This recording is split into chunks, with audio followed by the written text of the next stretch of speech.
Jadi itu kan mempengaruhi kalium kalsium. Nah, kalau misalnya kalium kalsiumnya berkurang, berarti kan tadi kayak pertumbuhannya nggak akan bagus, nggak seimbang unsur haranya kan.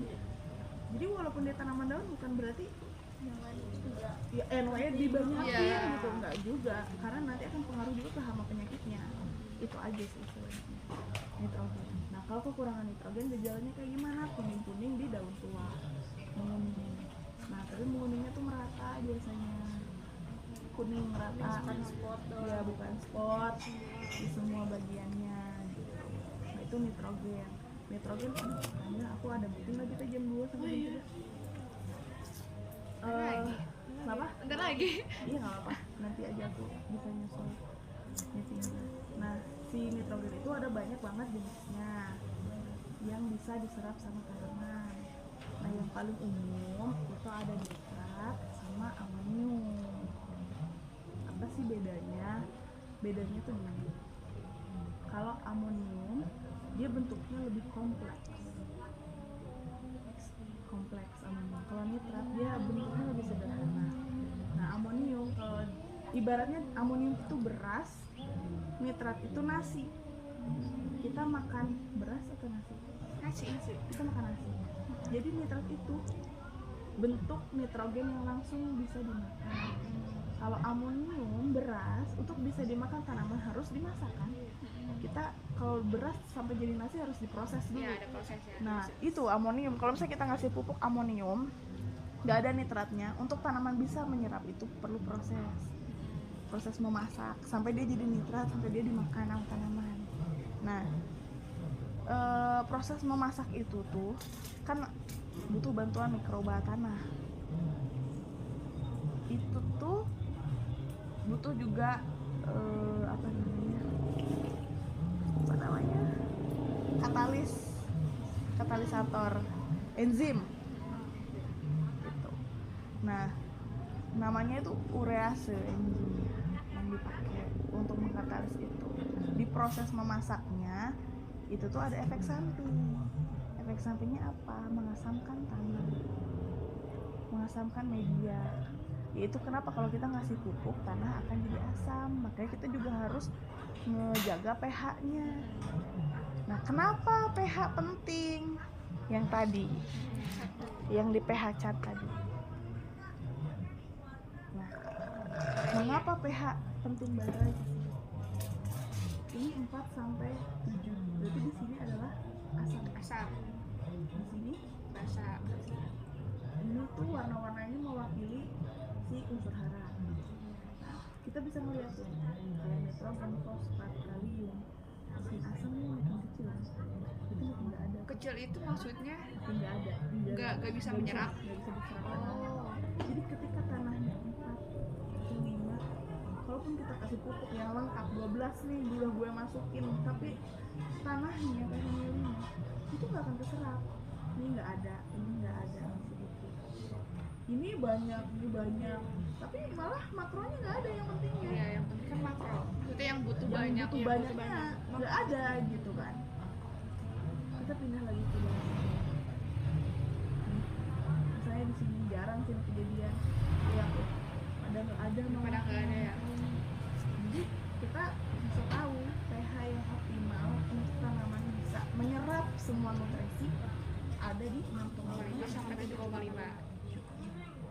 Itulah pentingnya pH, karena pH itu mempengaruhi si tanaman bisa nyerap nutrisi nggak. Kayak orang yang sakit asam lambung, kalau misalnya pH-nya asam, walaupun kita dikasih makan enak banget, gizinya lengkap, nggak enak ditolak karena kita lagi sakit. Sama kayak gitu ibaratnya. Nah oke, tadi N, kekurangan N di daun tua kuning secara merata, entah tulang daun entah warna daunnya ya, semuanya menguning gitu, defisiensi N. Terus bentuknya itu amonium sama nitrat. Amonium itu perlu dimasak untuk bisa dimakan, sedangkan nitrat itu bisa dimakan langsung, ditimbang. Terus kalau nggak ada pertanyaan, dua-duanya dibutuhkan nggak? Dibutuhkan sama tanaman. Apa fungsinya? Nitrat, kalau misalnya kita kasih nitrat itu bisa langsung dimakan, tapi kalau misalnya kita langsung dimakan otomatis persediaannya akan cepat habis kan di tanah. Dan ada kekurangan nitrat. Nitrat itu sifatnya dia mudah ini apa namanya? Melebur. Mudah tercuci. Cuci. Mudah tercuci, mudah menguap, mudah hilang lah gitu kan. Nggak mudah menguap sih, kalau mudah menguap tuh amonium sebenarnya. Jadi mudah tercuci, mudah hilang. Jadi dia kalau misalnya kayak manusia tuh aktif di dalam media tuh aktif, dia gerak terus gitu. Dia cepat diserap karena saking ringannya, tapi karena saking ringannya itu juga dia cepat hilang gitu. Itu kekurangannya nitrat. Makanya kita butuh amonium buat apa? Untuk cadangan makanannya.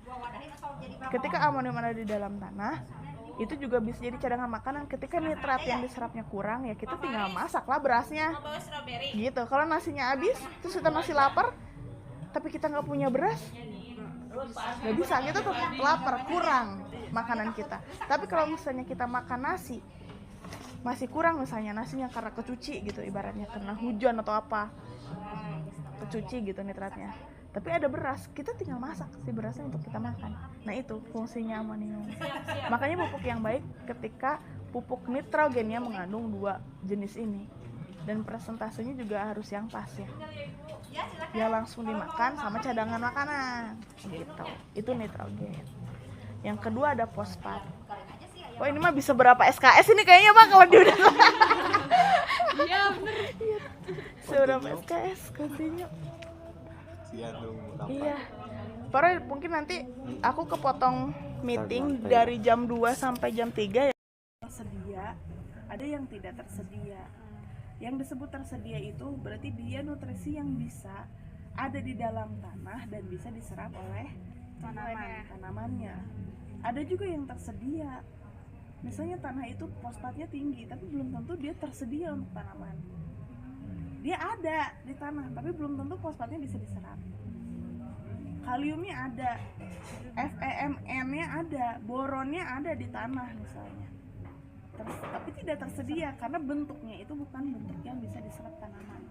Itu juga bisa. Jadi faktornya itu karena bentuknya tidak dapat diserap oleh tanaman. Jadi kalau misalnya ini pupuk mineral kan disebutnya. Pupuk mineral itu kalau misalnya mau diaplikasikan, kita ngebentuk sesuatu, senyawa yang dia itu bisa diserap tanaman. Ready to eat lah ya. Ready to eat. Iya. Bahasanya Jadi si tanaman ini sama aja kayak kita harus makan kan. Kita juga bahan makanan ada kan ya tersedia, tapi belum tentu itu tuh bisa langsung kita makan gitu. Sedangkan kalau yang pupuk mineral tadi itu tuh udah bisa dia serap. Ya, pupuk mineral yang sudah dikomersialkan ya.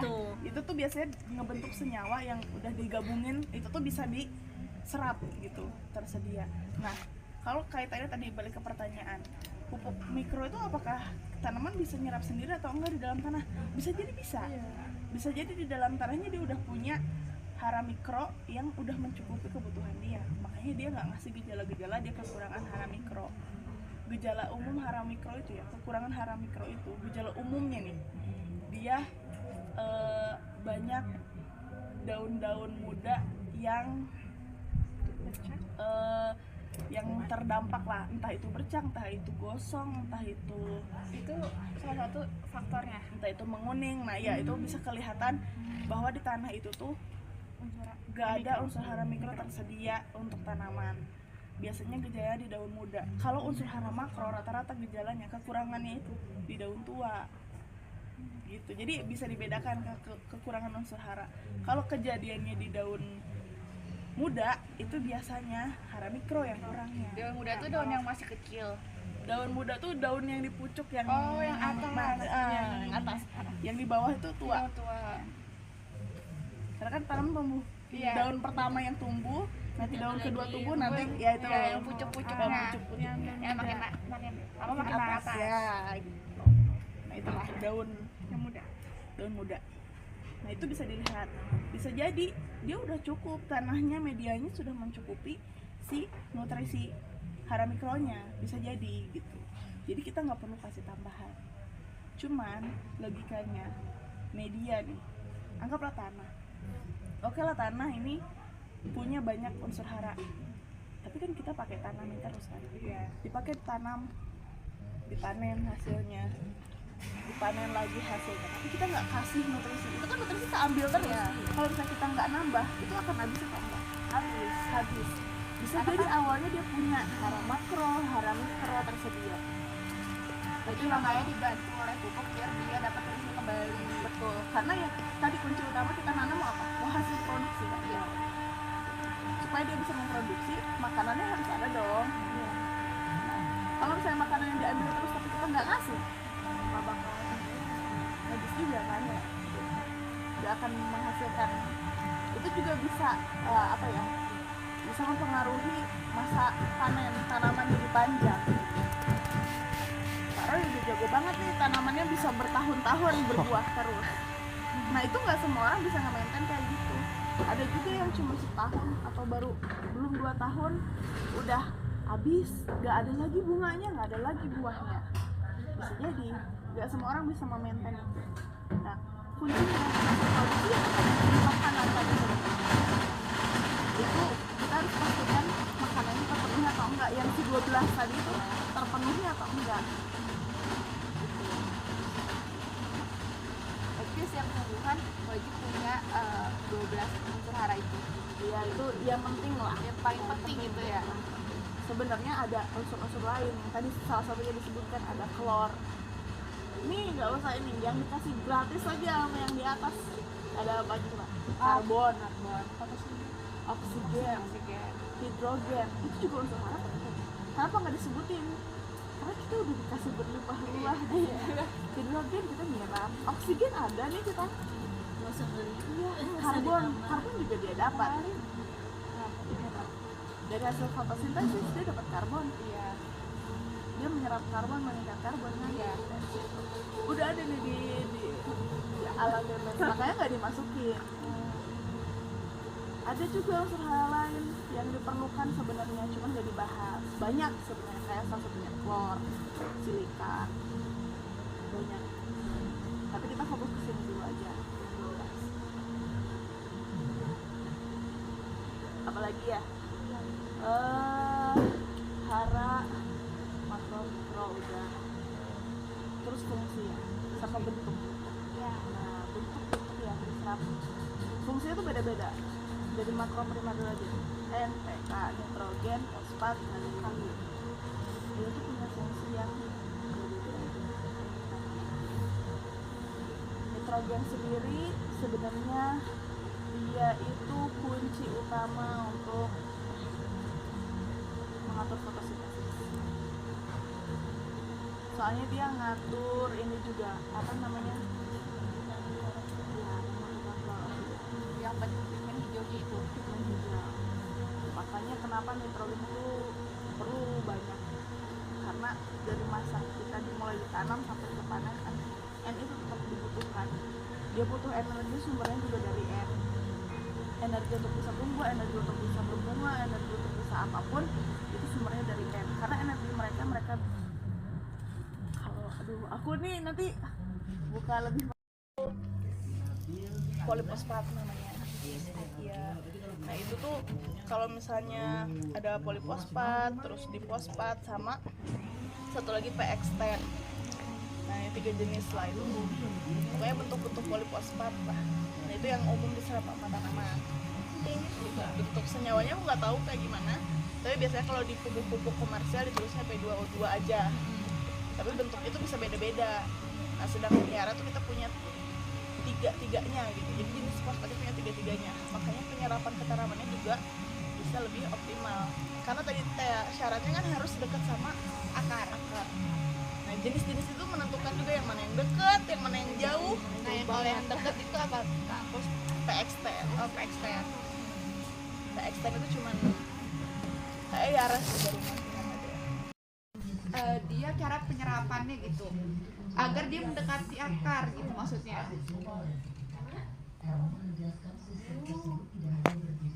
Kasih lihat ini.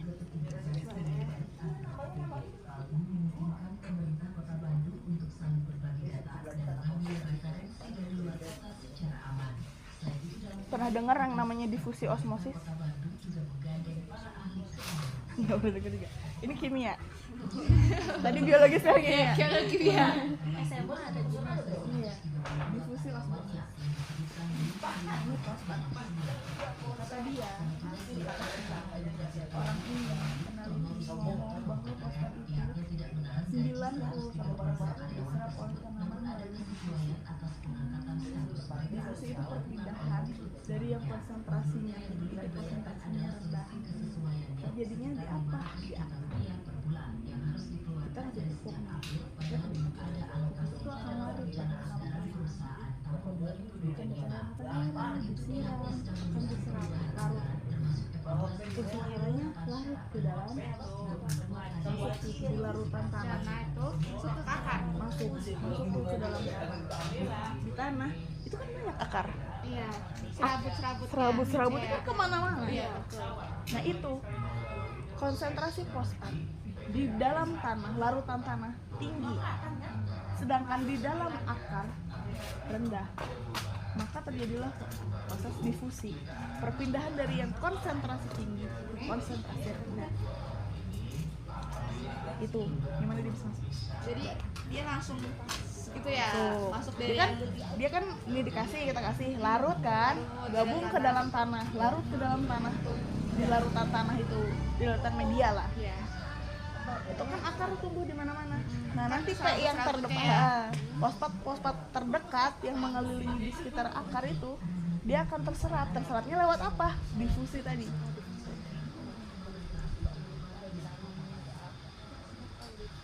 Aku kalau tadi nggak bisa kayak gini, jadi aku keluar semua. Kalau kebetulannya gue bisa kayak gini. bahasanya lebih sederhana ya Teh. Iya. Jadi ya kayak gitulah fosfat itu ya menyerapnya. Nih kalau mau lihat yang nitrogen kayak gini.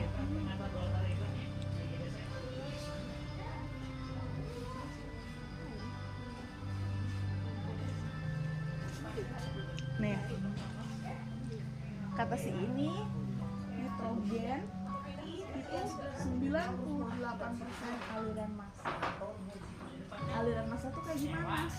Dia mau udah masuk aja karena dia terbawa air yang ada di dalam tanah itu.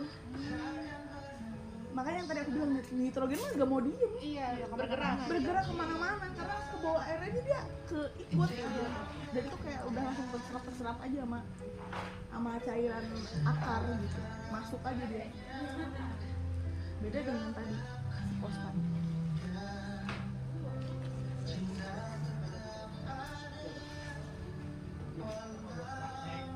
Terus kalau ke SMK juga aku nggak berani ngasih kayak gini sih Pak Roy.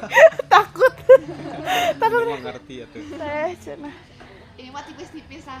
Tipis-tipis. Mau bilang ngerti mah juga jangan Pak. Tipis-tipis aja. Tipis tapi Ilmu tingkat dewa nih. gua juga ini dewanya.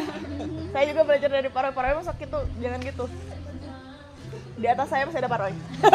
Ilmunya praktikal, ini praktikal. Ini teorikal. Teorikal.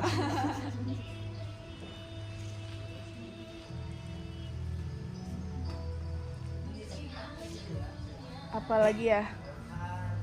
Udah kali ya? Cukup lah. Tinggal pertanyaan itu ada yang nggak ngerti dibahas dari tadi. Apa tuh? Ada pertanyaan nggak? Ngerti semua atau Ada udah? pertanyaan nggak? Heeh. Kan tadi udah dijawab. Udah ya. Tadi sambungan. Terus Bingung langsung ditanyakan. benar gitu aja. Tapi ini Jabuti juga asa kuliah. Jadi ikutan juga. Gak apa-apa teh, kita bareng-bareng. Kalau saya Cobain aja boleh satu dua. ada yang mau ditambahin juga nggak apa-apa. Kalau saya teh kok setahu aku sebenarnya kayak gini gitu, nggak apa-apa. It's okay banget. Keliling-keliling pada masih banyak kan? Nih bawa nih. Udah bawa, udah jangan taruh aja situ. Udah lagi. Minum bajigur.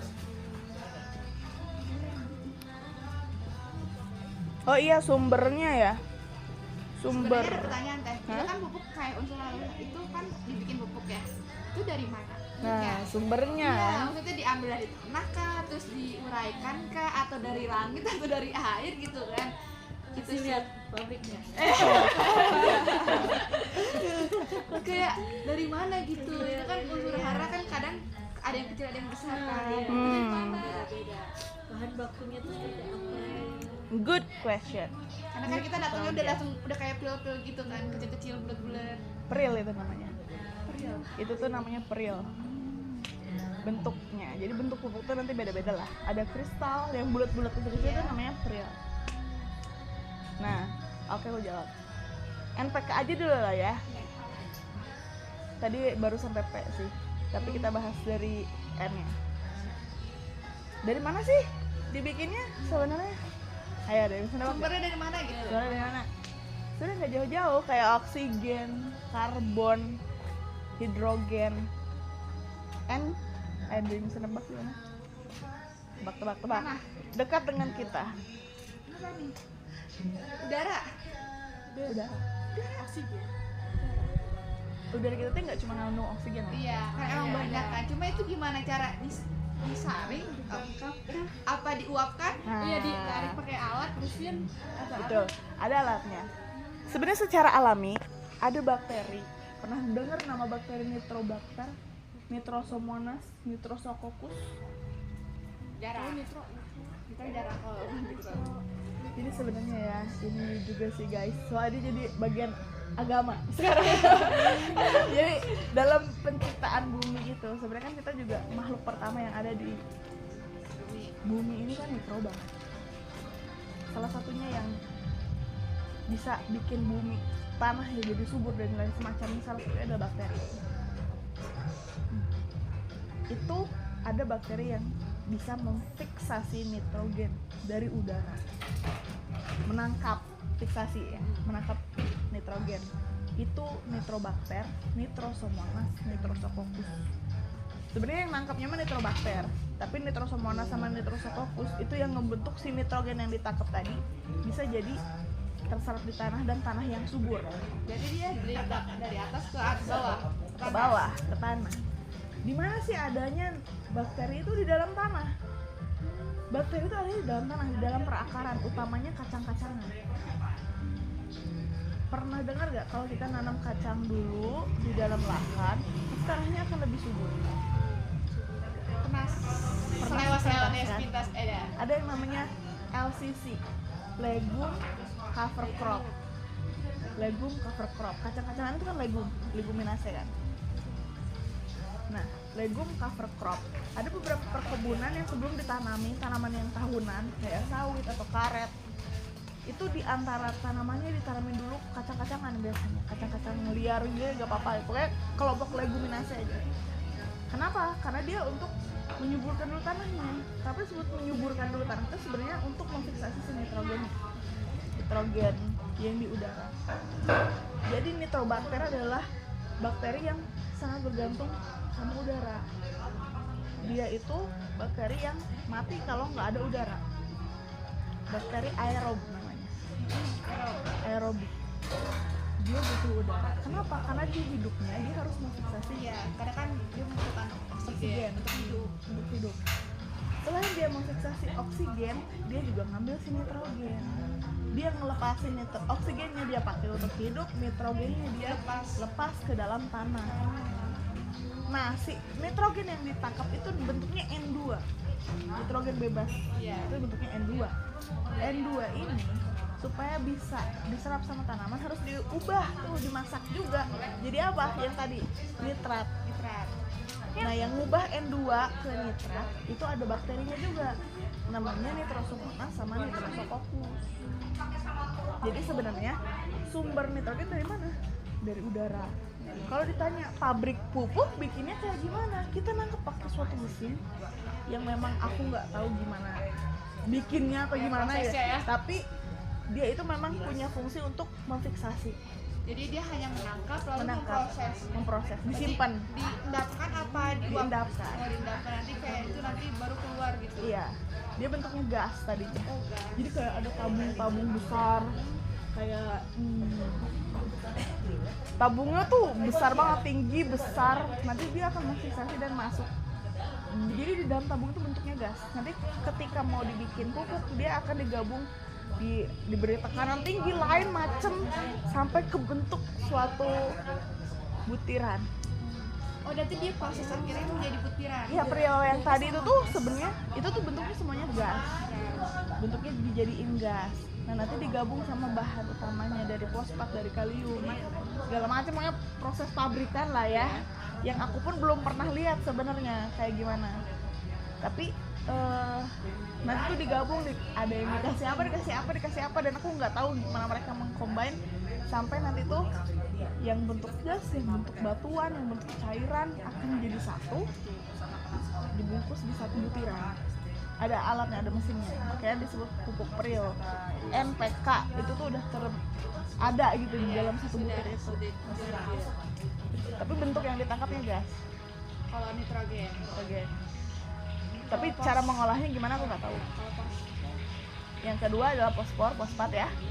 Fosfat itu dia coba. Apa dia? Apakah dia bisa kesana? Tebak lagi. Tadi benar, tadi udara. Apa ya? Dia bisa tebak.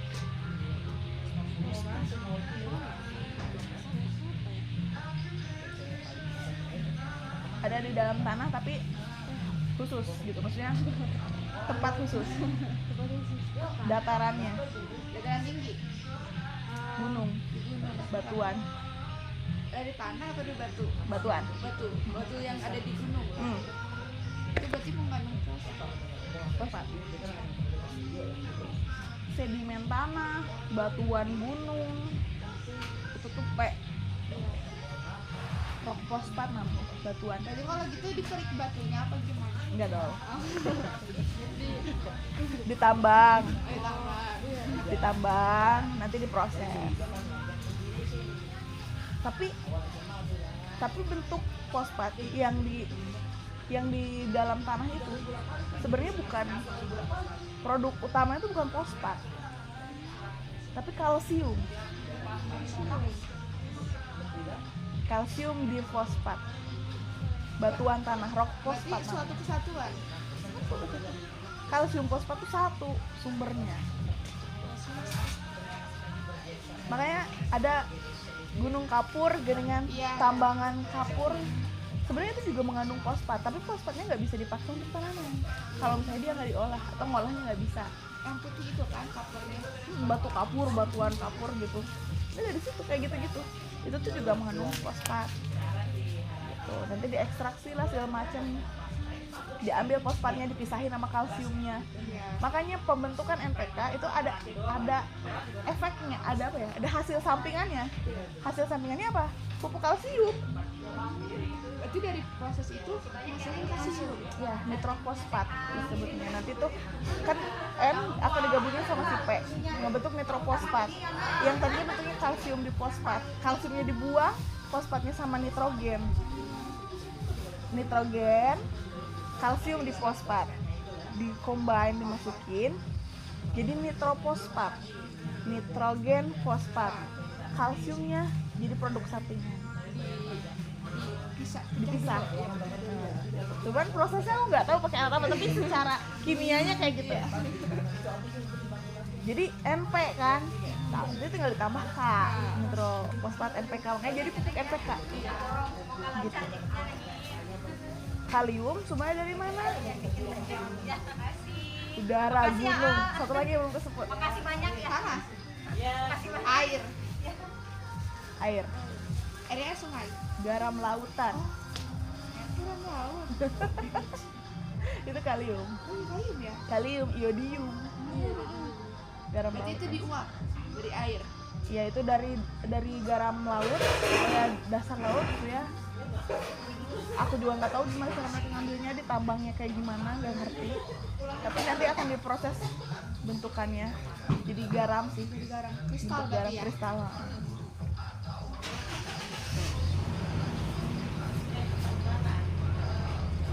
Kalsium sumbernya. Jadi kalau nitrogen udara, fosfat dari batuan, kalau kalium dari laut. Air dari endapan garam. Gitu, itu sumbernya. NPK itu. Panjang nih. Nggak usah beli MPK, jadi beli garam aja. Cuma bisa kaliumnya doang, sepeda itunya nggak dapet pak. Sampai Berarti bisa kan pakai garam? Cuma ya gitu.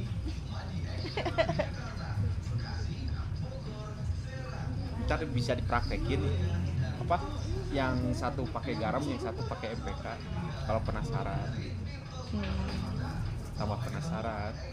Di mana perbedaannya? Kalau nggak dipraktekin kan bagusan garam atau apa? Kayak satu kan lebih murah. Iya atau harus apa. tahu juga sih sebenarnya. Cobanya Pak. Tapi kan namanya yang bagus, efek sampingnya gimana? Kenapa orang petani nggak pakai garam? Kenapa pakai MPK? Gitu.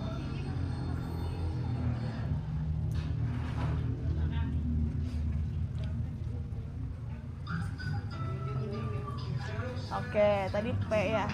Sekarang K, kalium NPK dulu aja kali ya. Kalium itu apa sih fungsinya untuk tanaman?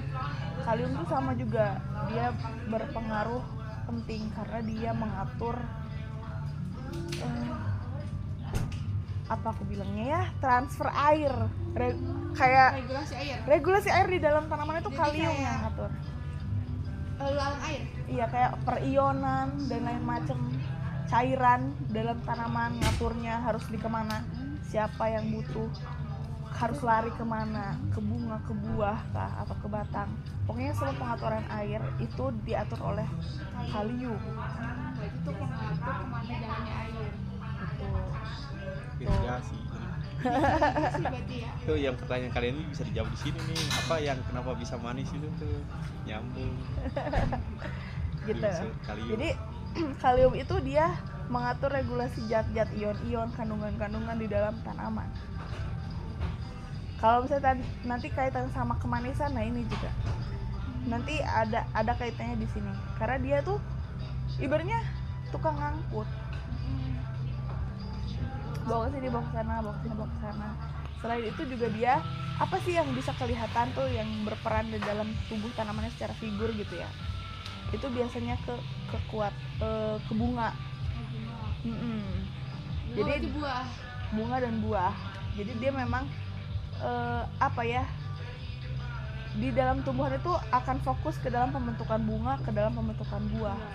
Jadi dia akan menyalurkan banyak kandungan-kandungan ion-ion yang dibutuhkan untuk pertumbuhan bunga dan buah itu di dalam tanaman. Dia yang ngatur gitu. Itu kenapa ada kaitannya, kita kok buahnya bisa manis sih, itu buahnya bisa besar, kok warnanya bisa merah, kok bunganya bisa banyak. Itu kalium yang ngatur. Kenapa sih buahnya bisa manis? Karena ada kandungan gula dong. Glukosa dihasilkan di mana? Fotosintesis. Di mana dihasilkannya? Di daun. Siapa yang ngangkut itu ke bunga? Air. Iya kan? Dibantu air, dibantu enzim, dibantu ion. Siapa yang ngebantu itu? Kalium. Jadi dia menyalurkan energi tersebut ke dalam Buah dan bunga. Berperan penting. Kenapa warnanya kok bisa merah ya? Karena zat untuk penghasil warnanya diangkut ke situ, untuk pemberi rasanya diangkut ke situ. Gitu. Kalium juga menjaga, menekan supaya ya N-nya juga tetap seimbang yang tadi ya. Jadi apa? Jadi nggak benyek, buahnya nggak gampang busuk, nggak terlalu berair. Nah itu, kenapa sih ini mah kok pengker buahnya tuh kayak mengkal gitu ya, nggak terlalu banyak air tapi ya tetap masih ada airnya. Ya itu juga kalium yang ngatur. Bahwa kayak misalnya gini, kalau tanaman tomat yang terlalu berair itu kan nggak bagus juga ya, dia gampang busuk, daya simpannya rendah, terus secara rasa juga akan beda biasanya, terus gak enak lah gitu kan. Beda dengan kalau misalnya dia pakai kalsium gitu ya, pupuk kalsium tinggi dan cukup gitu, mencukupi.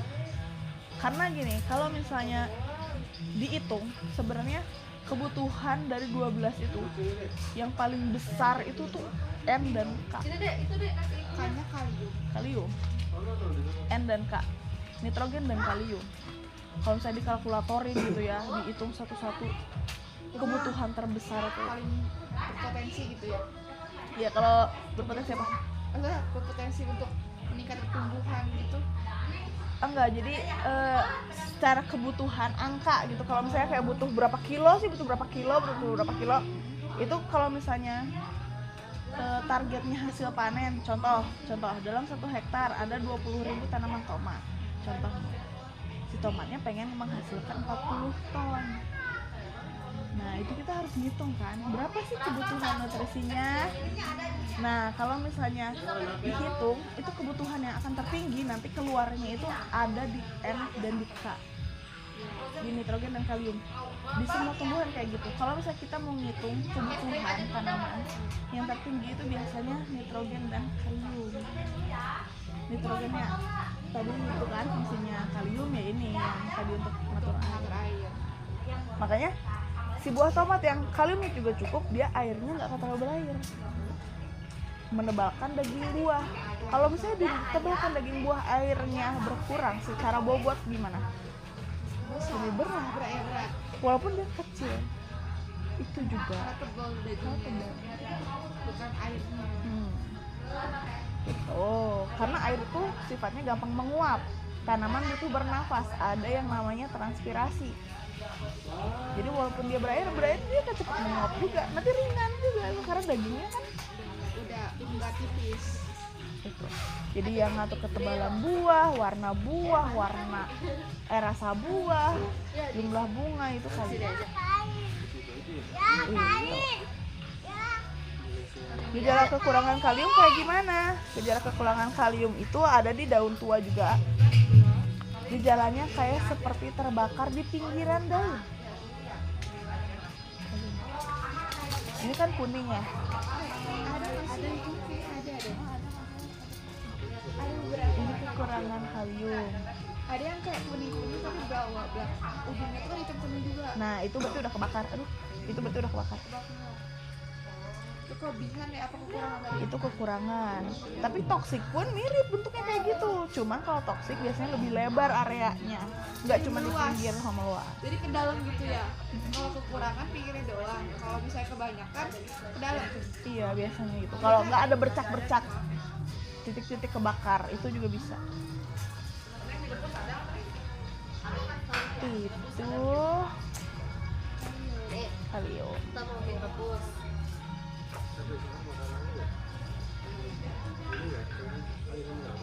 Ada cuman katanya ada yang pakai grill aja, yang sisinya nggak ada.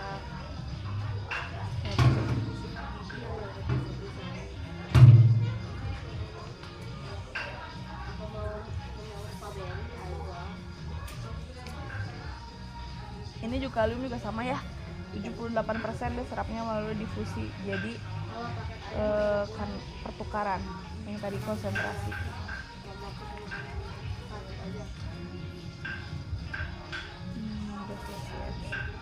Nah ini dia kalsium.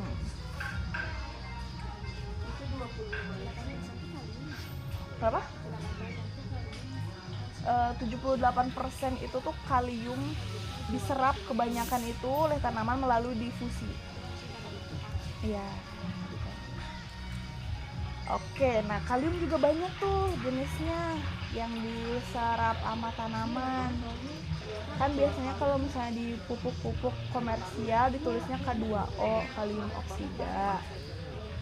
Yang tapi bentuknya itu biasanya kalium oksida itu unsur ya, unsur K-nya. Tapi biasanya diperjualbelikan dengan bentuk senyawa.